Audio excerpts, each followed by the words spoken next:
E aí? Ô, acorda. Ah, levanta aí, ó. Vamos lá, ó. Vamos dar sequência. Aí, ó. Mais uma vez nós vamos pensar naquilo que te ferra a mãozinha, se cair na tua mãozinha e se por acaso for alguma coisa muito forte. Estou falando das bases, pessoas. Não são só os ácidos que são corrosivos. Mas todos os ácidos são corrosivos? É claro que não, né? Tem ácido orgânico que você ingere. Todas as bases são corrosivas? Também não. Então você já começa a tacar na sua cabeça de uma vez por todas. A palavra tudo, sempre, ou nunca, ou o inverso disso, vai depender do contexto, tá? Então, diagnostiquinho no final, sei beiro de ser feliz, toma um chazinho. Ah, mas eu prefiro café. Então toma um café. Ah, mas eu prefiro água. Então toma água. Ah, mas eu... Chega. Não dá trabalho. Não dá trabalho. Vamos lá. Galera, mesma definição de sempre, tá? Isso aqui foi um Ctrl+C, Ctrl+V mais tungão que você imagina. Cara, aquilo que eu coloquei para definição em termos de forças de ácidos na aula anterior, se você não viu, veja, né? Senão você vai boiar. Uma coisa é conectada na outra, né? Se você viu a aula de ácidos sem entender a ideia histórica, as definições e o surgimento das primeiras teorias, você vai boiar também. Né? Então, tem a introdução muito bem estruturadinha, fechou?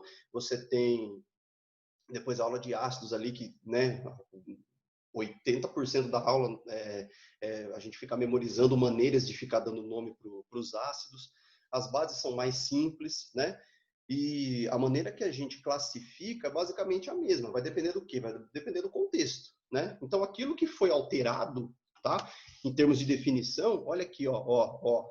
Eu coloquei em vermelhinho para você. Tipo, a definição é a mesma, né? Esse alfa aqui a gente estuda contas lá na fisicoquímica. Quando a gente estiver estudando equilíbrio de base, a constante é a mesma, só que a gente vai mudar o termo, não vai ser A, né? Vai ser B de base. Fechou? Segue a lógica. Agora eu não estou preocupado com o grau de ionização, estou preocupado com o grau de dissociação. Mas por que está no mesmo contexto? Porque foi o mesmo cara que fez, né? O nome do trabalho dele era dissociação iônica. E aí ele vai inserir um monte de conceito novo para a gente. Inclusive as ideias para os ácidos, tá? Como é um termo... Como dissociar significa separar, se eu estou fazendo alguma coisa, eu tenho que mudar o termo, tá? Então, a interpretação é basicamente a mesma. No entanto, né, para as bases, como é uma coisa mais generalizada, né, a gente consegue estabelecer alguns padrões aí. Então, por exemplo, como regra geral, se eu estiver falando de base forte, ou seja, um elevado grau de dissociação, não é ionização, é dissociação, grave esses termos, né? O vestibular gosta desses termos. Não só o vestibular, mas como é importante você saber a definição de cada coisa, né? Se eu estiver trabalhando com metais alcalinos ou alcalino terroso em formação, formando uma base, né, formando a minha hidroxila aqui, tanto com metal alcalino quanto com metal alcalino terroso, olha a exceçãozinha aqui, ó. Isso aqui é uma base fraca. Como é que eu vou descobrir que o negócio é forte, fraco? Calculando, né? Então a gente calcula esse tipo de coisa aqui justamente para colocar padrões. Então, lá no final da aula, a gente vai entender o que significa esses padrões, né? Eu estou fazendo uma mística grande aqui, tá bom? Então, ó, base forte, regra geral, são aquelas que vão estar ligadas com metal alcalino ou alcalino terroso, tudo bem, com exceção do hidróxido de magnésio, tá legal? E a base fraca, né? O exemplo clássico que a gente tem, eu vou falar bastante desse carinha aqui lá no final da aula, né? O hidróxido de amônio é uma base fraca. O que eu quero dizer com forte ou fraco? Grau de dissociação, tá bom? Então lá vou eu, ó. Agora não é a classificação em relação à quantidade de hidrogênios. Agora é a característica do Arrhenius. Ele vai estar falando para a gente que base é aquilo que tem OH-. Então, se eu tenho uma monobase, são aquelas bases que vai ter um OH-. Olha os exemplos que eu tenho aqui. Fechou? Segue a lógica. De base, 2 OH-, tri 3, tetra 4. Beleza? Me dá exemplo? Claro. Aí, ó. Todos os exemplos que estão aqui, ó. Se você observar aqui com 2 hidroxilas ou 3 hidroxilas, olha para esse cara aqui, o ferro, ó. Ele apresenta 2 estados de oxidação, tá? Então, na hora de dar nome para esse cara aqui, o que eu preciso fazer? Falar que estado de oxidação que ele tá, tá bom? E aí uma coisa importante, acima de 4 não tem, beleza? Não temos bases com mais de 4 hidroxilas, tá legal? Isso daqui, em termos de solubilidade, né, eu não te apresentei muita coisa a respeito dos ácidos, tá legal? Mas em relação às bases, eu fiz até um emaranhado de cor aqui, ó, falando quais são as pouco solúveis, tá bom? Então, as solúveis, ou seja, aquelas que têm uma solubilidade elevada em água, tá legal? Serão aquelas de metais alcalinos ou hidróxido de amônio, né? Como é que forma esse cara aqui? A gente vai ver lá no final da aula, né? Fica comigo até o final que você verá. E quais que vão ser insolúveis? Aquelas que não estão nessa regra geral aqui. Fechou? Com os demais metais. Então, olha a importância de metal alcalino. Aliás, é através disso daqui que a gente deu origem ao termo o inverso do ácido, né? A gente pode falar que é alcalino ou básico. Olha o porquê do nome aqui, ó. O termo alcalino está tanto na família 1A, para os metais da família 1A, quanto para os metais da família 2A. Alcalino, alcalino terroso. Álcali, tem a ideia de base ali implícita. E para dar fórmula para essa galera aqui? Muito simples, muito simples. Se eu entendo bastante ligação iônica, na química é uma coisa sendo intercalada com a outra, uma coisa sendo conectada com a outra, eu já sei que metais da família 1A vai ter a tendência de perder elétron, da família 2A, 2 elétrons, é aí que nascem esses cátions aqui, ó. Então, perde 1 elétron, 2 elétrons, 3 elétrons, tá? Vou estar conectando aqui com o OH-. OH-, ó, tudo OH-, ó. Quanto menos? Um menos só. Esse cara que está aqui, ele vai vir para cá, ó. Tá vendo que ele vai cruzar? Né? Ficando assim, ó. Né? NaOH, CaOH2. Eu coloquei a mesma cor aqui para te facilitar, ó. Esse 2 veio daqui desse Ca, ó. Esse 3 veio aqui do Al. E como é que eu dou o nome para essa galera? É mais fácil do que você imagina. Vai ser hidróxido de e o nome do metal. Olha os meus exemplos. Tá? Como é que é o nome desse cara aqui? Sódio. Como é que é o nome desse cara aqui? Cálcio, alumínio, ferro. Ó, ferro tem 2 estados. Então lá vou eu, ó, hidróxido de. E o nome do metal? Olha o nome deles aqui. Perfeito? Facílimo. Uma coisa importante, isso daqui é um macete. Como eu tenho bastante dificuldade de ficar decorando as coisas, né? Quando eu tenho, no caso específico do ferro, estou selecionando esses dois aqui, ó. Tá vendo que o estado de oxidação 2, né? Olha para esse 2 aqui, ó. Ele não parece esses dois R's que estão aqui? Ah, aqui que você está viajando. Claro que não, porque o 3, olha o que aparece quando eu coloco férrico. Férrico, ó. Não parece um 3 algarismo romano? Ó? Férrico. É uma maneira que eu aprendi para não esquecer esses outros nomes que ele aparece.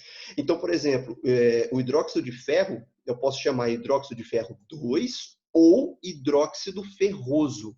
E o 3? Hidróxido de ferro 3 ou hidróxido férrico. Aí o D fica omitido. Beleza? É uma diquinha aí. Fechou? E aí, tranquilo, né? Pessoas, só para não perder o costume, né? Aproveitar que a gente está com um pouquinho mais de atenção aqui, vamos dar uma aprofundada em alguns conceitos aqui. Ó. Como é que eu faço para produzir esse cara? Né? Basta você fazer a reação da amônia com a água, ficando dessa maneira aqui. Beleza? Amônia com água. Amônia é um gás. Beleza? Água sempre líquida. Você olha para cá, ó. Você está vendo que isso aqui é ametal, isso daqui também é ametal, é tudo ligação covalente? E aí entra um adendo. As bases não foi definida por arrênios, que são aquelas substâncias que se dissociam, ou seja, se separam. Cadê o metal aqui nesse pedaço para que a água separe? Onde é que está? Não tem. E aí, não forma? Forma. Isso aqui você sabe que existe. Pensa que na ciência a gente faz assim, ó. A gente olha para a natureza, vê aquilo que existe e inventa uma teoria para explicar. Então, como é que eu explico esse treco? Tava tudo no mesmo artigo lá do Arrhenius. Né? Como é que eu faço isso aqui? Muito simples. Como esse cara vai estar livre na solução, eles podem se apresentar dessa maneira que está aqui, formando o meu íon amônio. Então, a amônia virou amônio, certo? formando o meu hidróxido de amônio. Como que a gente chega nesse, sei lá, no supermercado para comprar esse treco? Geralmente a galera chama de amoníaco. Mas aí eu te pergunto, cadê a separação aqui? Não tem separação. Você concorda comigo que alguma coisa aconteceu aqui com esses ametais? Alguma coisa aconteceu com esses ametais e esse íon foi fabricado? Como é que é o nome do processo de fabricação, entre aspas, aí de íons? Não é ionização? É. Então você vai responder isso aqui, ó, toda vez, ó. Toda vez. Isso aqui é só você vai saber, velho. Só você que está assistindo essa aula vai entender isso daqui. Por quê? Porque muito raramente a pessoa, quando vai dar exemplo de base, fala, por exemplo, amônia. Amônia é uma coisa que a gente não costuma falar tão popularmente que é uma base. Por quê? Porque ela é uma base que, em reação com água, forma uma outra base, só que o nome que recebe não é dissociação, é ionização. Legal? Então, é uma aprofundadinha aí. Você percebe que a partir desse momento aqui, essa conclusão, ela começa a não ficar totalmente correlacionada com as ideias do Arrhenius? Se eu estou falando que eu estou fabricando um íon, né, entre ametais, e eu estou provando para você que o negócio é uma base, é óbvio que aquela teoria ela vai ter alguns buracos. Então, ela não vai ser 100% efetiva. Isso aqui, pessoas, vai dar o start para as outras teorias ácido-base que existem, né? Então, a gente vai estudar bastante na orgânica essas ideias aqui. Totalmente essas ideias? Não. Não é totalmente essas ideias. Por que não? Porque isso daqui é um assunto muito avançado, né? Que eu preciso que você memorize algumas coisinhas só. Quais são elas?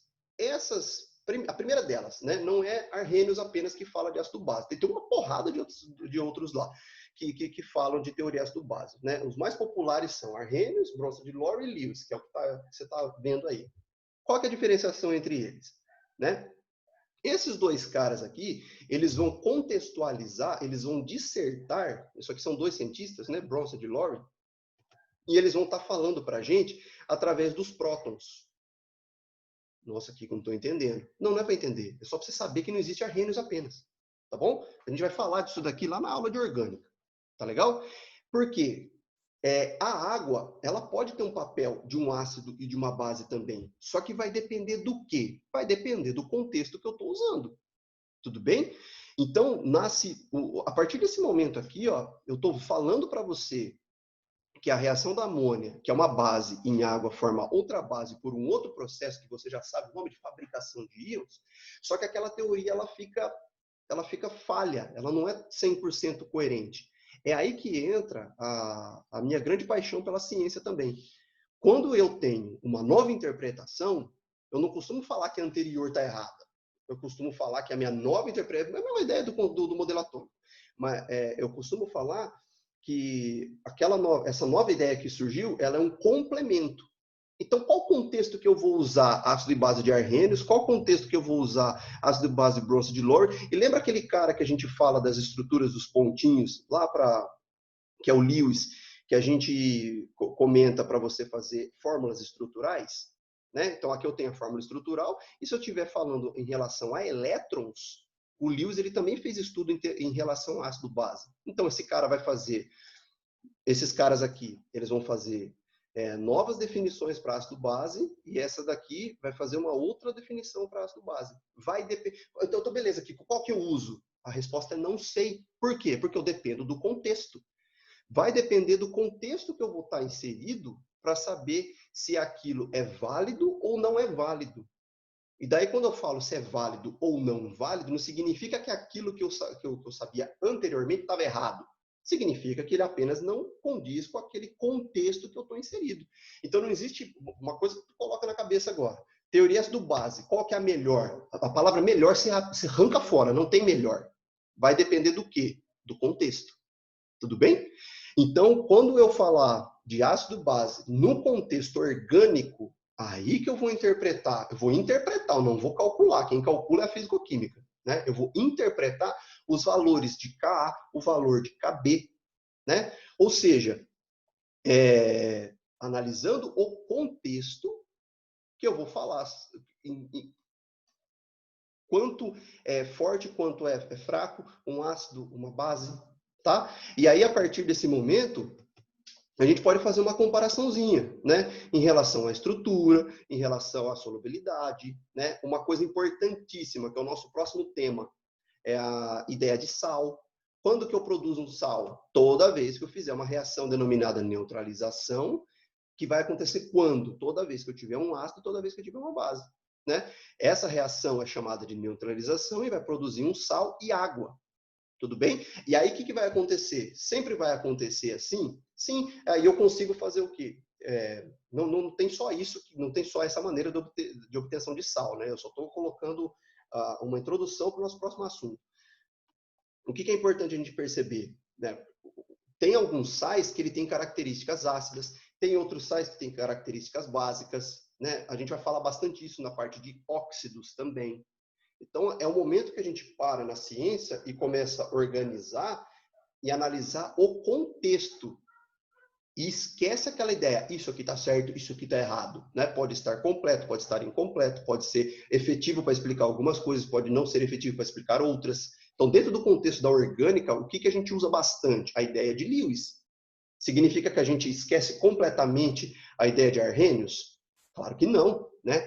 A Lewis ele só completou a ideia por causa das teorias ácido-base de Arrhenius.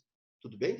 Que veio o Bronson de Lowry completou um pouco mais e o Lewis abraçou tudo. Né? Então, nós temos a teoria de Arrhenius, ela está inserida num determinado contexto. Depois, nós temos a teoria de Bronson de Lowry, que está inserida em outro contexto.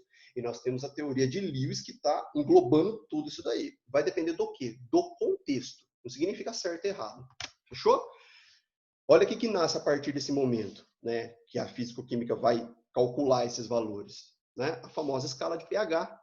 Né? É aqui que nasce a ideia de 0 a 14, abaixo de 7 tem caráter ácido, acima de 7 tem caráter... A gente calcula isso daqui na físico-química, beleza? E como é que eu sei? Só de bater o olho. Então a galera parou. Como que a galera sabia que era ácido e que era base? Lembra da ideia do azedo? A galera provava mesmo aquilo lá. Agora não. A gente já está colocando teoria, a gente já está colocando matemática, está colocando lei matemática. O que vai nascer? Contas. E essas contas a gente calcula. Se a gente quiser fazer uma análise apenas qualitativa, saber se é ácido ou básica, né, a gente pode colocar alguns indicadores. Isso a gente tem na natureza. A gente coloca, a mais popular de todas é esse indicador aqui, que em meio básico, aqui está escrito vermelho, mas toda vez que eu fiz isso daqui eu enxerguei violeta. Fechou? Eu enxergo violeta, mas aqui está escrito vermelho. Aí é uma percepção subjetiva de cor. O meu zóio vê violeta quando o negócio, a gente pinga numa solução incolor que é ácida, e a gente aumenta o pH dele ali, né, acima de 7, coloca umas gotinhas de fenolftaleína, eu enxergo violeta, tudo bem? Mas a ideia central é vermelho. É uma questão subjetiva, tá bom? Paletas de cores entre as mulheres é muito mais efetiva do que a nossa, tá bom? Será que você entendeu tudo que eu falei? Nesse finalzinho eu falei bastante coisa, só que a aula em si, ela acabou lá atrás, né? Então, o que é importante você fazer? Esse diagnóstico. Porém, contudo, entretanto e todavia, não é obrigatório. Fechou, pessoas? Deu para entender mais ou menos a ideia? Eu coloquei aqui, pessoas, uma aula bem completa em relação àquilo que a gente vai enfrentar no decorrer do caminho aí, principalmente lá na físico-química. Só que eu deixei muito bem colocadinho qual é o contexto da inorgânica nesse assunto, tá bom? Se a gente quiser fazer uma análise quantitativa, com cálculos, vai nascer um outro pedaço da química chamado química analítica. Né? No ensino médio, a gente vai jogar esse bololô aí na físico-química, né? Mas tem as grandes áreas centrais da química lá. Beleza? Beijos e abraços. Tchau.